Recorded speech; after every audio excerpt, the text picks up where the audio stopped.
Jordi intentaba intervenir en la discusión, pero nadie le hacía caso. La procesión pasaba ya y doblaba la esquina. Los andaluces corrieron a incorporarse a ella, los del coche se subieron a él y arrancaron detrás de la caravana de vehículos que seguía haciendo sonar el claxon. Monse recuperó el aliento, se cogió del brazo de Jordi y los dos echaron a andar calle arriba en dirección contraria al embotellamiento. Bueno, es ese momento de final de etapa que tienen todas las novelas de Lidia Falcón. Ya aquí no tenemos nada más que hacer. Esa especie de aquello, ese relato folclórico que dice: a la gente de aquí parece que no le gusta nuestro gran nido, vámonos. Algo así como fin de etapa, miremos a otro sitio. Julio me está diciendo que me estoy pasando. Julio no es mi moderadora. Bueno, entonces, simplemente aspectos destacables que me parece en esta novela, que yo recomiendo especialmente, que es donde aparece pues esto que es algo como muy de fin de etapa, que es el placer de vivir de la posmodernidad, el placer de gastar, el placer del lujo, el placer del amor, de la experimentación con el cuerpo, con el consumo, etcétera.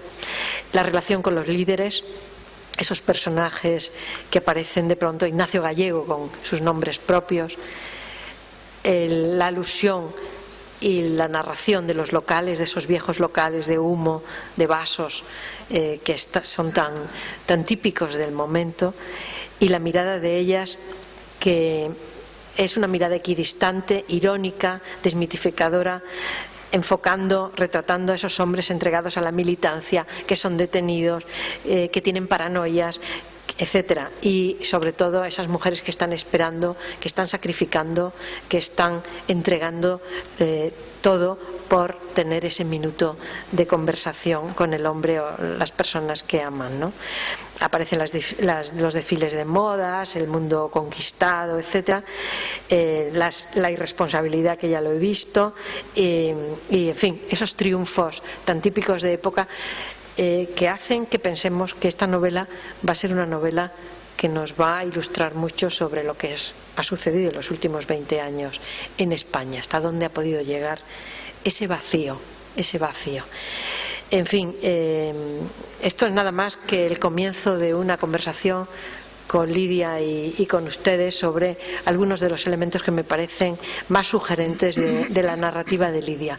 Pero yo quiero terminar dándole las gracias a Lidia, como ha hecho también Cristina Almeida, de que gracias a Lidia, a esta mujer cosmopolita, escritora, polifacética, militante, atenta, alerta a todo lo más importante, lo más moderno, pionera, abre caminos a las generaciones que veníamos detrás, el mundo en esta España tan dura, que salía de ese momento tan difícil, tan complicado, tan autárquico, tan pobre, tan subdesarrollado en ideas.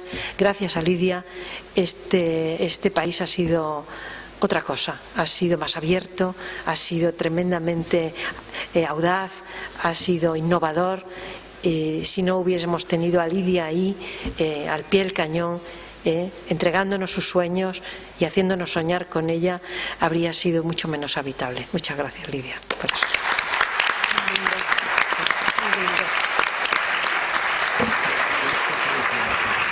Yo te doy este. Muchas gracias, Fanny Rubio. Y ahora sigue el profesor Julio Rodríguez Puertolas, profesor de la Universidad Complutense de Madrid. Soy profesor de la Universidad Autónoma de Madrid, no de la Complutense. Pero, la Complutense soy yo, me lo dieron mal, discúlpeme, mucha honra. Pero no importa, no tengo nada en contra de la Complutense, ¿no? Y estudié allí, ciertamente, ¿no? La culpa la No, yo. No hace falta. Bueno, quiero agradecer a Lidia que se haya acordado en su momento de mí, pensando que podía participar en este acto, lo que estoy haciendo realmente con mucho interés. Y a ustedes, o a todos ustedes, por estar aquí. Quisiera ser breve dentro de la gravedad, por varias razones. Una, porque es tardísimo. 2, porque ustedes no están cansados, pero después de oírme a mí sí estarán cansados. Y 3, porque aunque soy hombre, dentro de poco rato tengo que ir a atender las necesidades de una niña de 18 meses, ¿verdad? Que no es mi nieta, sino mi hija, por lo demás, ¿no? Entonces, ven ustedes que esas realidades también tienen que ver con Lidia Falcón de alguna manera y sus preocupaciones, ¿no? En todo caso, directamente al grano. Mis preguntas primeras, mi primera intervención rapidísima sería esta, mi primera cosita. Estas novelas, voy a hablar de las novelas en general y luego de la última, creo, si tengo tiempo, ¿no? Estas novelas, ¿son novelas de tesis? Es una pregunta. ¿Son novelas de tesis? Mi respuesta personal es que sí. Las novelas de tesis nos remiten automáticamente a las grandes novelas del siglo XIX, con lo cual no quiero decir que estos sean novelas del siglo XIX, ¿verdad? Sino que simplemente están siguiendo una tradición que a mí me parece muy respetable, pero que está dentro de esa tradición. Fanny ha hablado de Galdós, etcétera. Vale, de otra manera, pero de acuerdo, ¿no? Segunda pregunta. ¿Estas novelas no serán una sola novela? Quiero decir, cada novela no será un gran capítulo de una novela única, ciertamente, ¿verdad? No porque el tema se repita, que no es la cuestión, sino porque simplemente los temas, ¿no? Las preocupaciones, los estilos pueden cambiar a veces de una de las novelas a otras, ¿no? Pero a mí me da la sensación de que es una sola novela, es una visión del mundo a través de capítulos diferentes, ¿no? Tercera pregunta, que sale de las novelas. ¿El feminismo de hoy ha superado los problemas que tiene en estas novelas? Eso se sale del propio marco novelístico, ciertamente, pero la pregunta está ahí leyendo esto. Y la repito, ¿no? ¿El feminismo de hoy ha superado ya los problemas que tienen estas novelas? Sospecho que la respuesta que muchos van a darme es que no, ¿verdad? Pero en todo caso sería bueno, no aquí porque no tenemos tiempo, pero sería bueno pensar en ello y articularlo. Es Lidia quien debe hacerlo, claro, ciertamente, ¿no? Y tremenda tentación para otra pregunta, aunque sé la respuesta. ¿Por qué la obsesión contra los partidos comunistas? Tengo la respuesta, la sé. Pero en todo caso, ¿por qué tanta obsesión con ello? ¿Es tan absolutamente fundamental para desarrollar estas novelas? ¿Es tan absolutamente fundamental para expresar esta visión del mundo? Seguramente que sí, puesto que ella lo ha hecho, ¿no?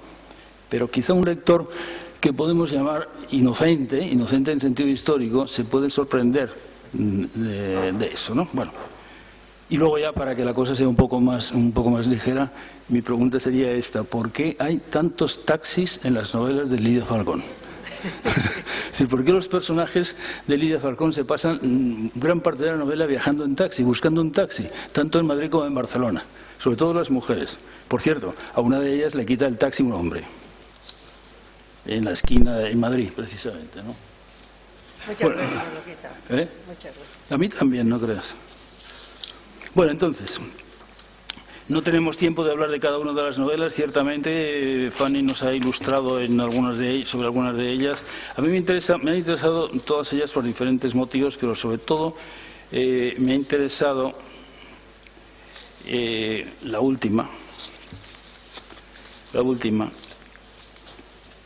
que la he perdido en este momento. ¿Cuál es la última? Una mujer de nuestro tiempo. Un minuto para encontrar mi papel. No, una mujer de nuestro tiempo, esta última, pero yo no la he leído. La penúltima. Sí, la penúltima. Al fin estaba sola, esto es. Al fin estaba sola. Bueno, al fin estaba tan sola que no la encuentro. Aquí está. Entonces, para mí, de las novelas que he leído, no he leído la última, ciertamente. De las novelas que he leído 5, hay más, bien, pero de las 5 que he leído, esta, que si no me equivoco es del año 2007, es la que más me ha interesado y me ha parecido muy apropiada para comentar, por muchas razones, ¿no? Primero, creo que es, en sentido vulgar, creo que es la mejor de lo que he leído, ¿no? Voy a intentar articular un poco el cómo y el porqué de todo esto, ¿no? Primero porque es de una gran intensidad ideológica. Las otras también, pero aquí está esa intensidad, es más que intensidad, es densidad ideológica, ¿no? La obra comienza con un poema muy interesante, autobiográfico, como prólogo, que yo solo voy a mencionar, solo lo menciono simplemente, ¿no? ¿Qué encontramos aquí? Es la historia de un grupo comunista marginal en el sentido de que la novela ocurre en 3 partes, en el año 75, en el 81 y en el 90, y claro, el avance del tiempo ha ido marginando en este sentido a los partidos comunistas, a los grupos comunistas, ¿no? O los ha ido complicando su existencia, o digámoslo así. Entonces, es la historia en una parte del asunto, es la historia de un grupo comunista marginal en la Barcelona del año 75, entre los cuales en ese ambiente figura un siniestro personaje de la Barcelona franquista, que es el comisario Crex, que era el gran jefe, el gran torturador de la comisaría central de Barcelona, ¿no? Que aparece nombrado por aquí. Es una novela en primera persona, lo ha dicho Fanny, es una mujer, Ruth. Él, su amante, amigo, compañero, está en la cárcel, mientras ella está fuera intentando de alguna manera favorecer su salida, etcétera, etcétera, ¿no? Y esta novela participa de ciertos elementos muy novelescos tradicionales. Tradicionales quiero decir, con tradicional no quiero decir nada negativo. Por ejemplo, en cierto momento encontramos una descripción de Barcelona y del barrio chino de Barcelona, que pertenecería, diría yo, al realismo social típico de los años 50-60, de los años 60 quizá. En otro momento, interesantísimo, Ruth, la protagonista, discute con sus dobles. Es decir, tiene 2 dobles, no sé si son 3 quizá, pero 2 seguro, ¿no? Entonces discute con ellas, sus dobles femeninas, ¿no?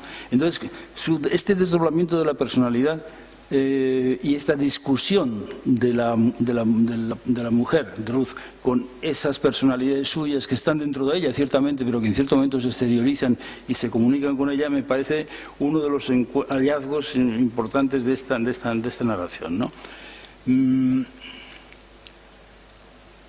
Hay una novela, esto es otra vez típico de ciertas novelas anteriores, hay una novela dentro de la novela, que es lo que podemos llamar la novela de los padres de la protagonista, de dónde viene la protagonista, quiénes son sus padres, qué historia han tenido, que finalmente se nos va contando y vamos descubriendo eso, lo que sería la novela previa a todo esto.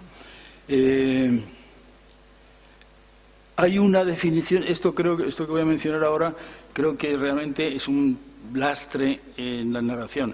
En ciertos momentos, perdonen, tengo la paginación de todo esto, pero para ganar el tiempo no la voy a decir, ciertamente, ¿no? En ciertos momentos se dice se dice que es la coordinadora feminista. Bien, se dice y se explica, pero se explica de una manera documental. Es decir, es como si la autora en este momento tuviera delante el texto oficial de la coordinadora feminista y simplemente lo tomase ahí en boca de una de las personas, lo cual a mí me parece que es un poco negativo para el ritmo, ¿no?, que la obra tiene.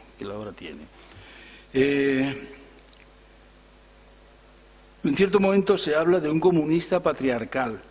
Preguntar qué es un comunista patriarcal puede ser absolutamente tremendo. Y probablemente, y conozco la respuesta también por lo demás, ¿no? Pero claro, es una de las tesis que se repiten en las novelas, ¿no? El Partido Comunista o los partidos comunistas son partidos patriarcales. Por cierto, e incidentalmente, y esto creo que no está en esta novela sino en otra de las anteriores, en cierto momento, en una de las anteriores, se podía buscar el texto pero no importa, se hace una crítica absolutamente demoledora de Dolores Ibárruri, la pasionaria, diciendo incluso que sus discursos son absolutamente mediocres y vulgares. El texto no lo explica, pero a lo mejor hubiera sido bueno explicarlo, no estoy seguro, no sé. Pero eso es un poco aparte, ¿no? Lo que sí habría que explicar en esta novela, porque hay una frase que dice Ruth, que es la siguiente: Belle de Jour, la estúpida película de Buñuel. Bueno, es una opinión de Ruth, vale, es una opinión de la autora, también vale, ciertamente, pero sospecho que habría que explicar un poco de por qué es estúpida la película de Buñuel. Sospecho que, imagino, o creo imaginar por qué, pero no estoy seguro, ¿no? En todo caso, perdónenme, todo esto son preguntas que la autora debería responder, pero que no va a responder porque no tendremos tiempo, ciertamente, ¿no? Pero por lo menos yo, porque por la razón paternal que he dicho, ¿no? En otro momento se dice que la revolución pendiente es la revolución femenina. Sí, y la otra también, ¿no? Y la otra también. O a lo mejor es que serían la misma, en sentido estricto, en sentido estricto.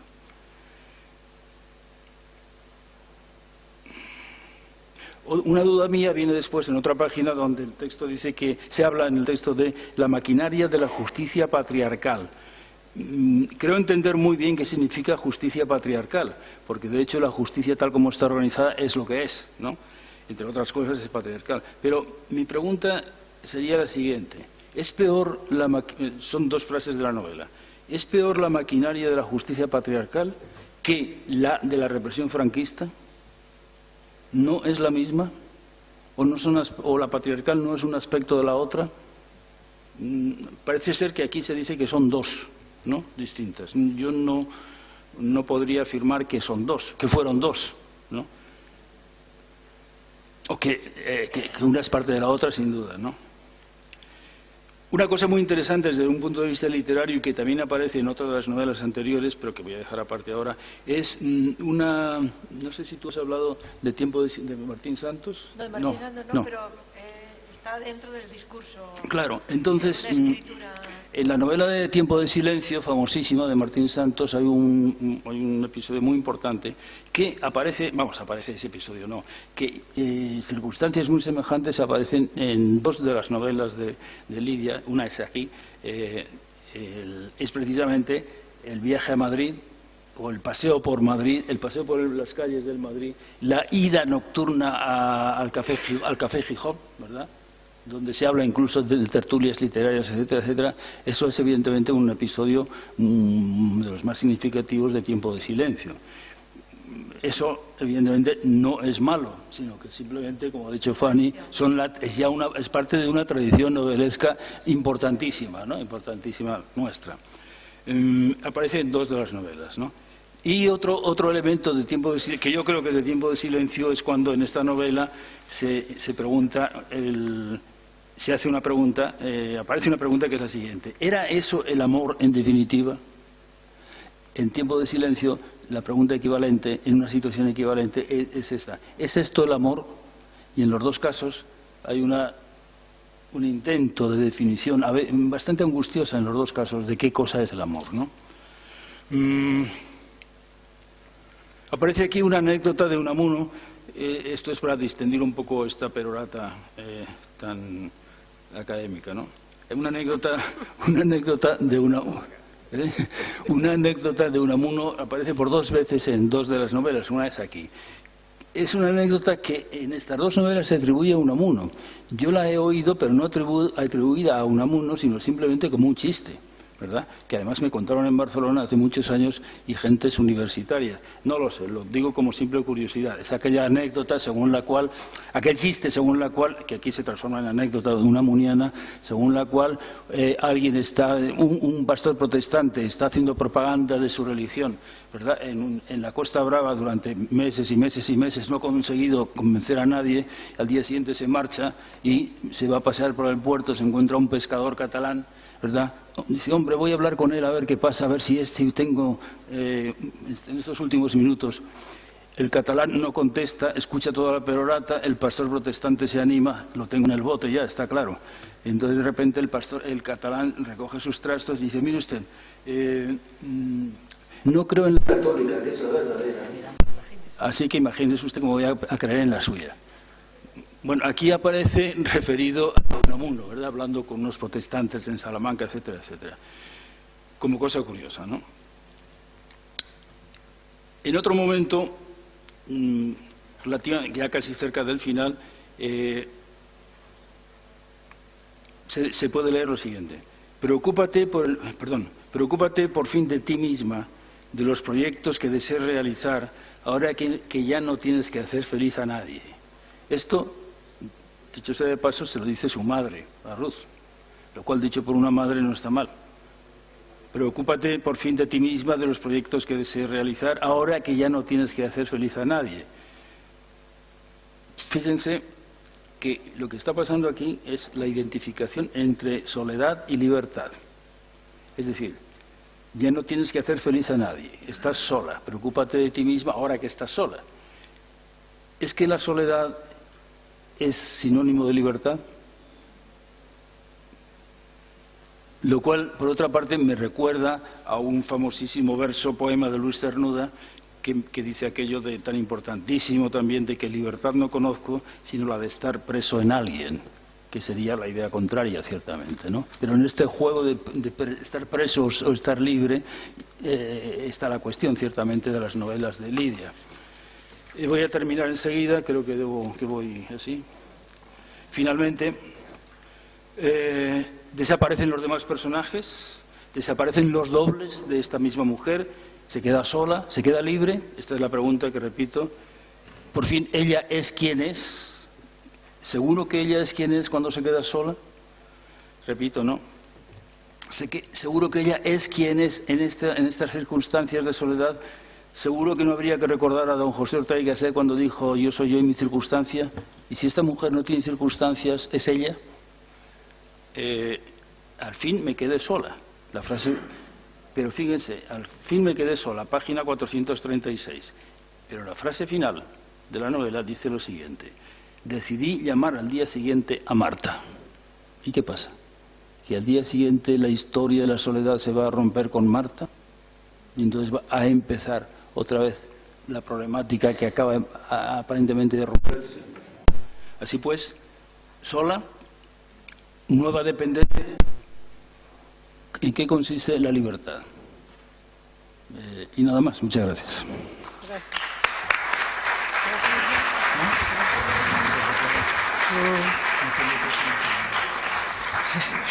Muchas gracias, Julio. Y al final del acto, Ignacio Riera, periodista, escritor, exdiputado al Parlamento de Cataluña. Sí, buenas tardes.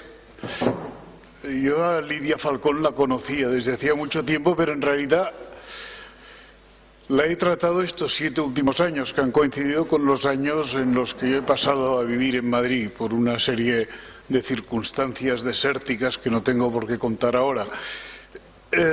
Y fue precisamente a través de una amiga común, Pilar, la que me dijo tienes que hablar con Lidia Falcón. He hablado con ella y con Carlos París muchas veces, tanto en Madrid como en Bustarviejo, lo cual me permite decir, como ha habido tantos elogios sobre ella, uno que creo que hasta ahora no se ha hecho es que puedo certificar y certifico que es una cocinera excelente, lo digo de paso, porque si alguno quiere continuar, digamos, abusando de su amistad, que le pida que cocine para él, porque les aseguro que es una experiencia. Cuando Lidia me dijo que por qué no hablaba de su narrativa en este acto, me traté de tomármelo en serio y me puse a leer todo lo que ya conocía y lo que todavía no conocía, es decir, la obra de Lidia Falcón. Claro, alguno dirá que tantas horas de lectura de Lidia Falcón es un castigo excesivo, en todo caso para un delito, en todo caso de imprudencia temeraria, ¿no? Porque también tanto leer a la Falcón y tal, pero lo he soportado, y porque lo he soportado lo puedo contar ahora. Entonces, a mí se me ha ocurrido hacer un texto que por supuesto no voy a leer porque es muy largo, pero en el que trato de, en primer lugar, insistir en alguna de las ideas que se ha dicho. Hay una unidad total, es decir, la escritura no es un elemento añadido, no es un elemento adjetivo en la actividad ni en la obra de Lidia Falcón. Cuando ella dice, en definitiva, si el escritor es la conciencia del mundo, considero que la escritura ha de ser la conciencia del mundo de las mujeres. Por ello, en este compromiso con la verdad, con que he sellado mi compromiso con la vida, llevo empeñados todos los años que me preceden e invertiré todos los que me restan. Y Elizabeth Starisik afirma que Lidia Falcón ha visto a lo largo de su vida sus escritos como una parte integral de su lucha. Yo he preferido entenderla con aquella imagen. ¿Recuerdan aquellas imágenes de los predicadores de la idea que iban por los mundos predicando algo que podía parecer imposible para muchos, y en ese sentido como una especie de unidad, y de unidad de persona que no se paraba ante las dificultades? Se ha hablado aquí de estos elementos, digamos, estas actitudes a veces quijotescas de alguien que quiere defender algo a pesar de que el mundo cree que es una locura defender según qué cosas.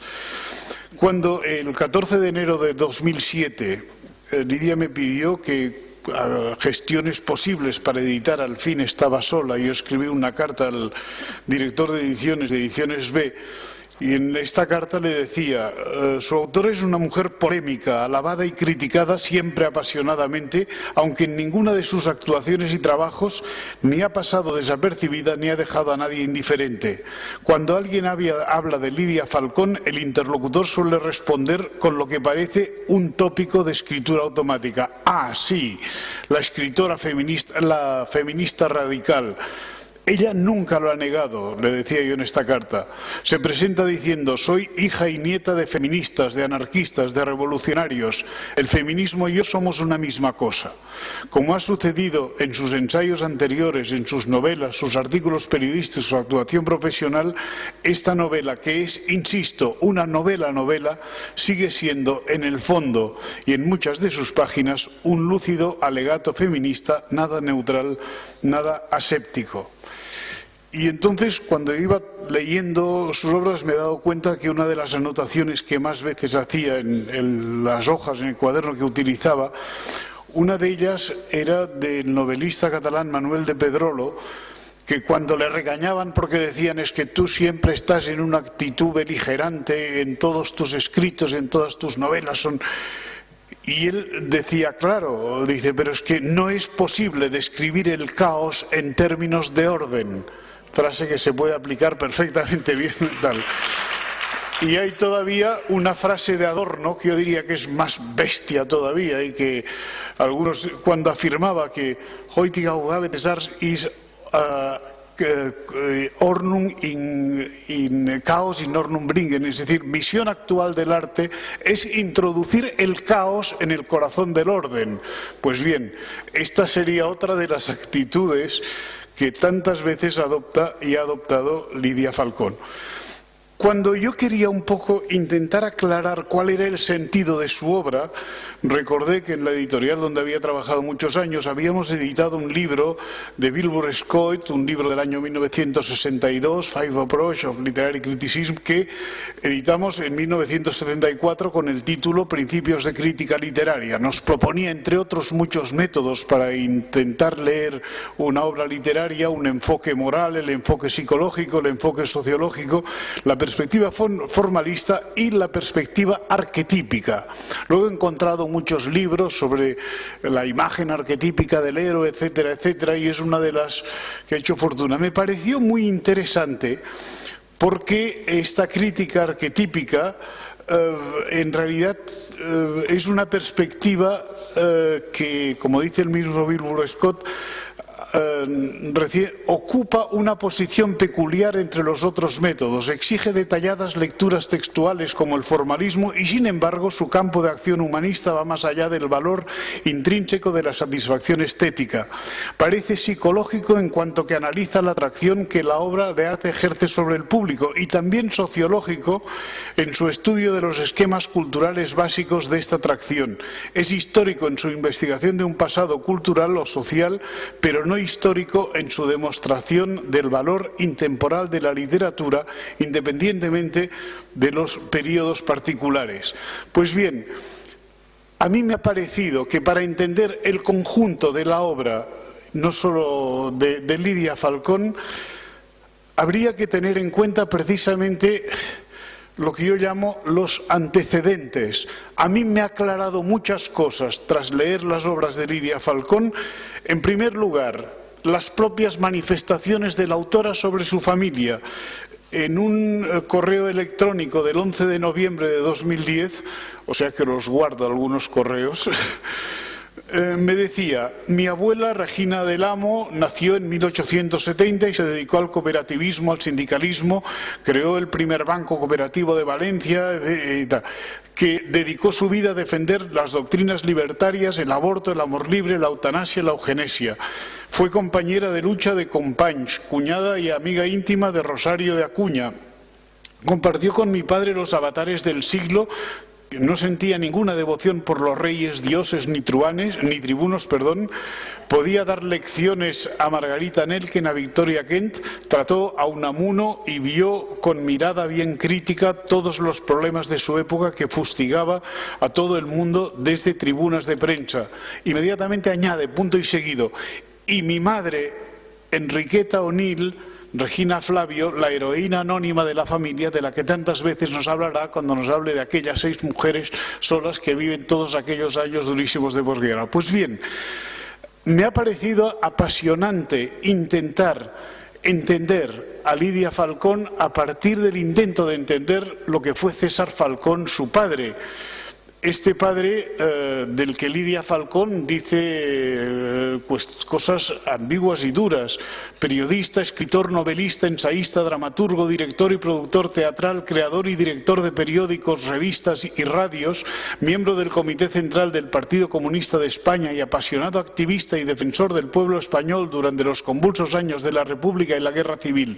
La rendida admiración que sintió por tan bravo y libre pueblo fue quizá lo que indujo a Falcón a residir aquí y a luchar en este país valiente y esforzadamente durante 20 años, desde que arribó en 1919 expulsado por subversivo de su país natal. Pero nos dirá al cabo de un rato, esto está en el prólogo de la reedición de Madrid 1938, editorial Hacer, año 2010.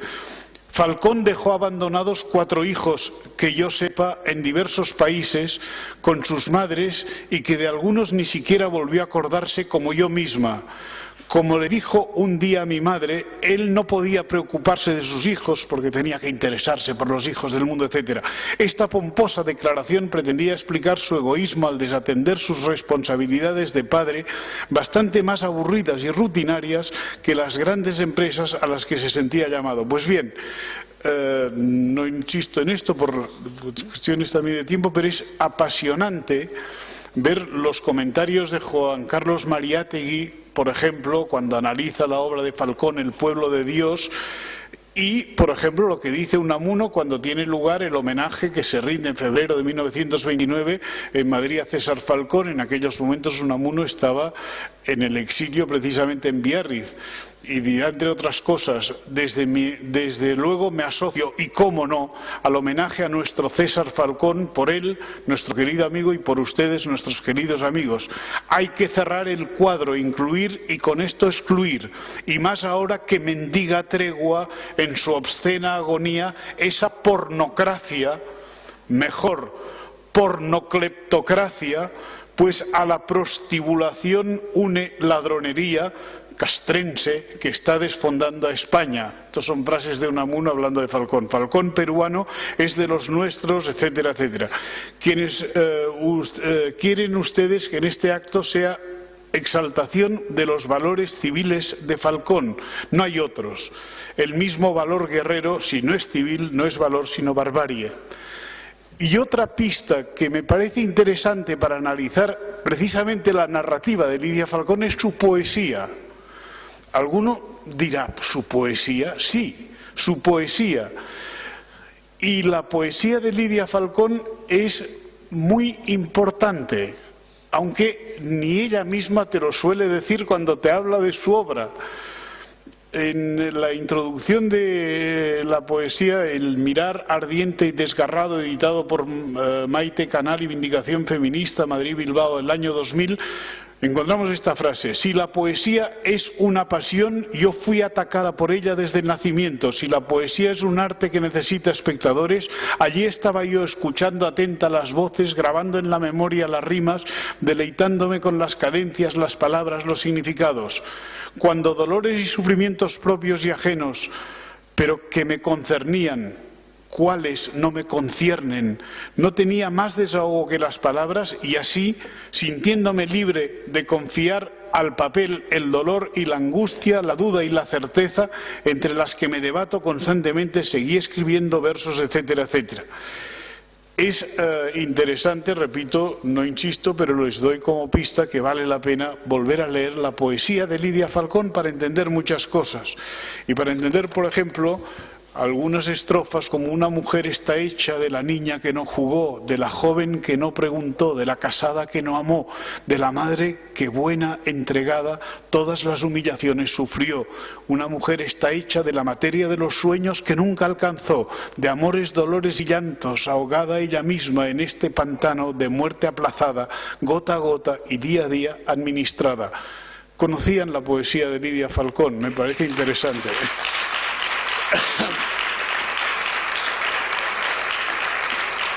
Bien, otra cosa que quiero decir, estoy totalmente de acuerdo, por cierto, de lo que se ha dicho sobre las novelas, en especial posmodernos, que también me parece una de las grandes obras, y al fin estaba sola.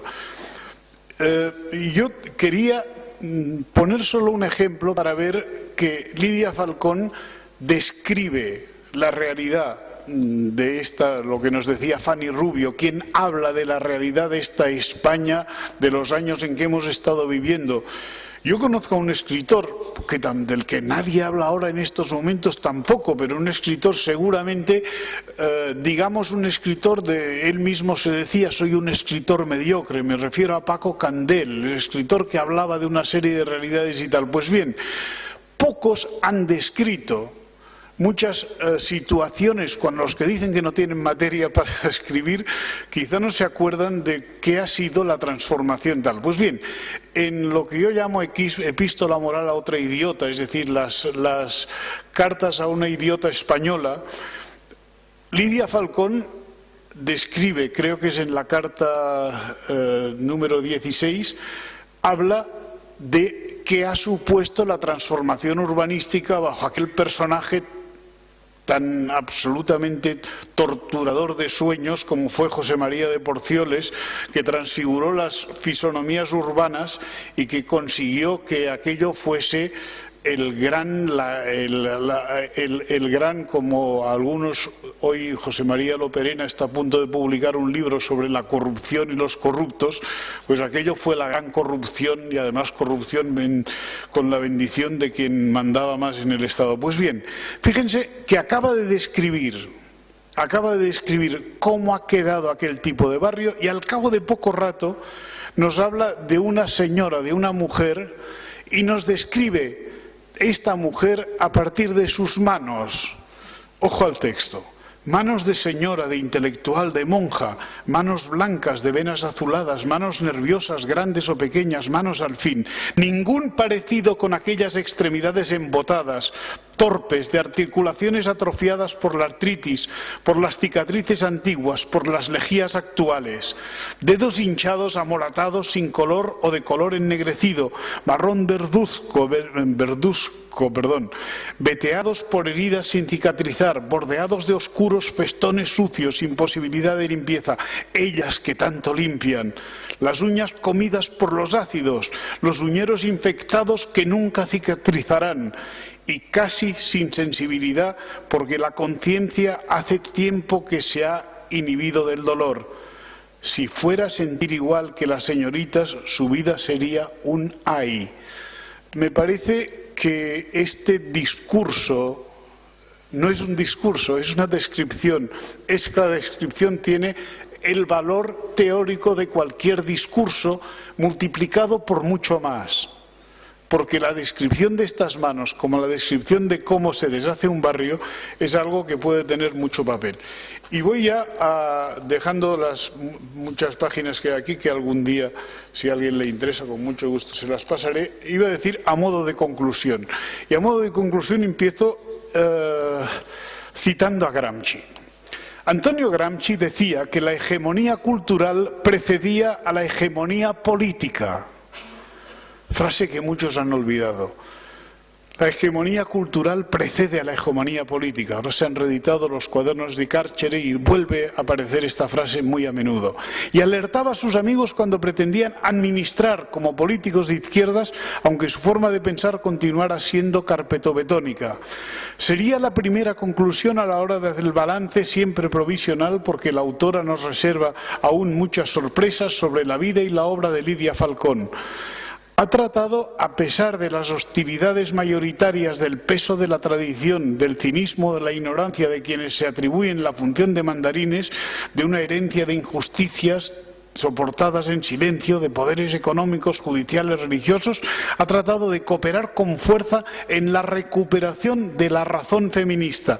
La suya ha sido, y creo que seguirá siendo, la obra de toda una vida, es decir, ha pensado y denunciado y analizado y sufrido situaciones y catecismos d'un temps, d'un país, de un tiempo, de un país, como cantaba Raimon. La fuerza de su universalismo nace, paradójicamente, de su fidelidad a las coordenadas que han sido condición de posibilidad de la vida, las coordenadas espacio-tiempo.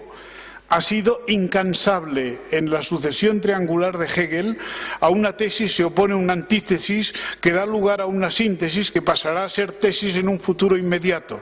¡Qué cansancio! Pues bien, leyendo su obra en ocasiones llega al verso del poeta y cuando uno dice sucede que me canso de ser hombre, y esto sucede cuando lees a Lidia Falcón, dices ojalá no lo fuese, porque es que realmente es cansado pensar que en cualquier final estás en una nueva tesis que volverá a empezar la rueda de tesis, antítesis, síntesis. Es terrible.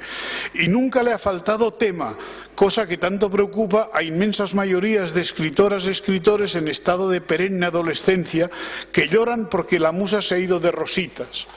Si no le falta tema es porque sus sentidos nunca descansan y porque, como hemos citado anteriormente, confiesa que en este compromiso con la verdad con que he sellado mi compromiso con la vida, llevo empleados todos los años que me preceden e invertiré todos los que me restan. No puede descansar porque las urgencias la llaman. Lo decía así hablando de sus idiotas, porque mis idiotas son universales y de momento eternas. 20 mujeres que constituyen el arco completo de las clases sociales, las profesionales, las situaciones femeninas más comunes, más típicas y más habituales, analizadas desde el sarcasmo, la ironía y la rabia que me producen siempre las injusticias y las atrocidades que se cometen cotidianamente contra ellas. Concluido todo en un manifiesto: guerra a muerte contra los explotadores. Y para terminar, una referencia al interés que podría tener un análisis desde una crítica arquetípica de la obra de Lidia Falcón. En la totalidad de su obra subyace un esquema cultural básico, construido desde la lucha contra arquetipos, mitos, patterns que tendirían, con formas más o menos cínicas, a secuestrar a la mujer y a catalogarla como categoría de rango inferior.